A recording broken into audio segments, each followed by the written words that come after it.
Sejumlah sekolah dasar negeri Kota Palembang mulai menerima peserta didik baru atau PPDB, termasuk SD negeri yang berbatasan langsung dengan kabupaten lain.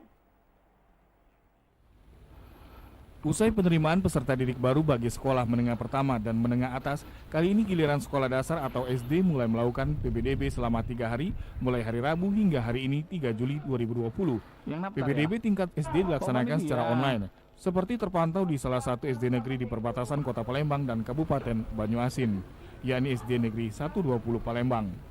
Kepala SD Negeri 120 Palembang, Maila, menjelaskan tahun ini pihaknya akan menerima siswa 112 siswa atau 4 kelas.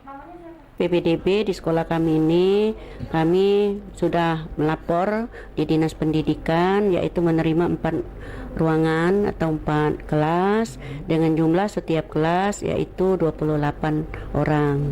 Karena kami ini perbatasan dengan Banyuasin, makanya berikan kelonggaran atau peluang untuk yang tinggal di Banyuasin, terutama yang di daerah Mega Asri, mereka boleh mendaftar di SD 120 ini. Ditambahkan Maila, karena letak SD Negeri 120 Palembang di perbatasan Kabupaten Banyuasin, pihaknya memberikan peluang kepada calon siswa dari Kabupaten Banyuasin untuk mendaftar, namun tetap melihat jarak rumah ke sekolah. Tim Liputan TVRI Sumsel melaporkan.